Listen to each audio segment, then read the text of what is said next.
So you wanna be a picture book writer, then you gotta write picture books. And you're gonna need a bucket load of bright ideas for titles, plots, and hooks. If you're partial to prose or you're raring to rhyme, then repeat after me, it's a challenge, but I'm gonna tackle each story 1 month at a time with 12 by 12. Hi, everybody. Welcome to our August book chat. We are delighted this evening to have Stephen Brisen featuring his debut picture book, The Notebook Keeper. This is such a special book, in addition to being an amazing author, but he's also a middle school English teacher. Therefore, we need to lay all of the rose petals and everything at his feet. It's a tough job, but I'm sure a rewarding one. Thank you so much, Julie and Kelly, for having me. It means a lot, so very much. And to see 109 people here, it's just incredibly humbling. And I see some of my critique groups. Good to see y'all. Awesome.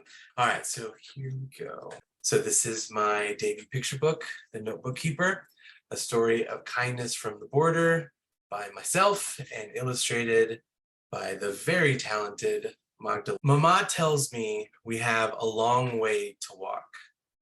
Before sunshine drenched the yard, our neighbors' laughter danced in the streets. Now Papa is gone. The streets are unsafe. We are leaving too. Our home is no longer a home. Have faith, mi vida, Mama says. I pack only what I can carry. My blanket, my notebook, and my muñeca. At first, our walk is lonely, but our group gets bigger and more colorful. When we arrive, we are not greeted with kindness. You cannot go through today. Go find the notebook keeper. Get your names into the notebook. She will tell you when you can cross. I ask Mama what the man means, but Mama is silent. A crowd waits against the fence. Mamas, papas, abuelas, and abuelos, children like me. It's hard to see any kindness here until I meet the notebook keeper. Buenos dias, mis amigos. My name is Belinda. Please tell me your name and your country. Belinda opens her notebook. Nombres and números fill the pages. And who are you, chica? Where are you from? My name is Noemi. I am from Mexico. I am glad you are here, Noemi. Don't worry. You will cross soon. Your number is 653. 653. 653. I repeat the number over and over. How did you find this story? And Morgan is asking if you know of any other of notebook keepers at any other border crossing.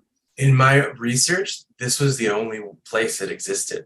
I read so many articles and no one, like all these journalists, no one could find the answer as to why it started, how long it, who began. Was it the US that began it? Was it Mexico that began it? Was it just a refugee? Like no one knows, which to me is just crazy. So it was just this little blip. So I've told this story a lot, but I love telling it. I was just learning to write picture books, like beginning the research, the process.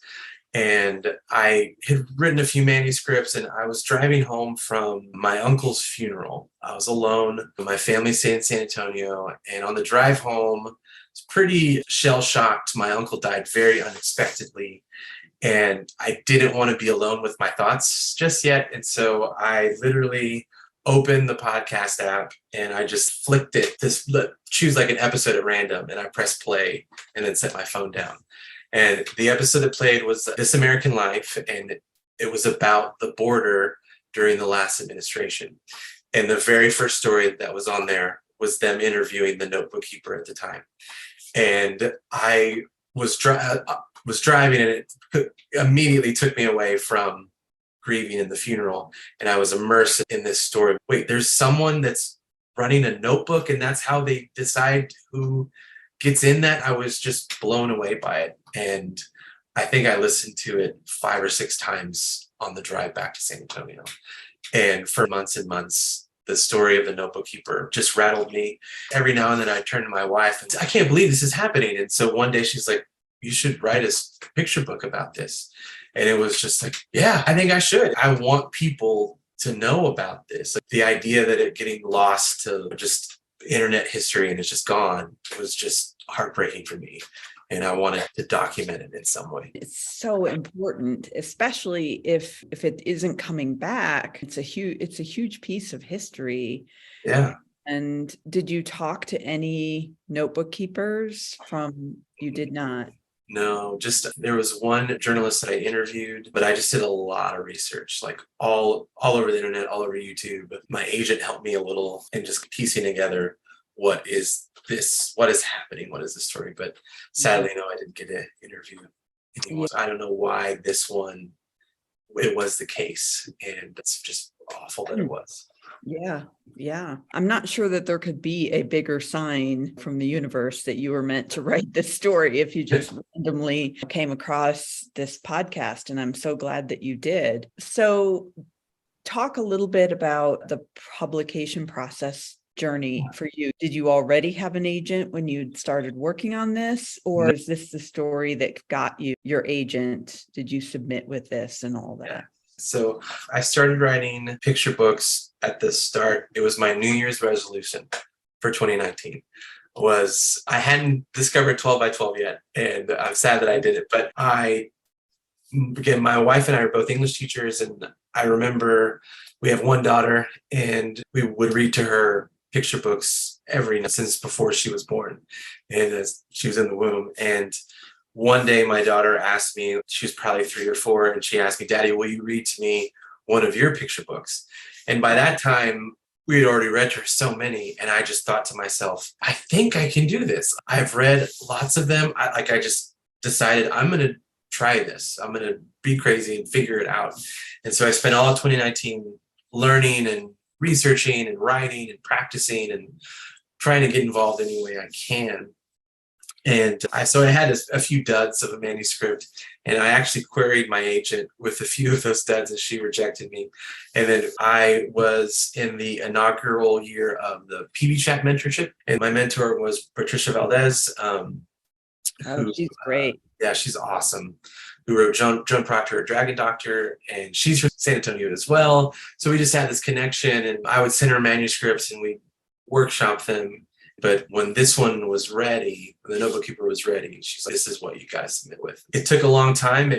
I think I wrote 6 drafts. The original draft was it was not first person, it was more third person. And she helped me I think it should be from the perspective of a kid.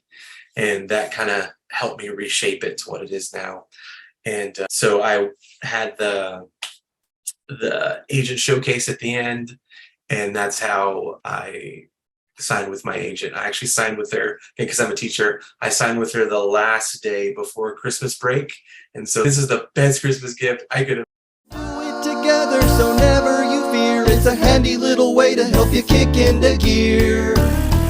You're amazing, exciting. Look out, 'cause you're writing 12 by 12. 12 manuscripts. 12 by 12. 12 picture books. 12 by 12.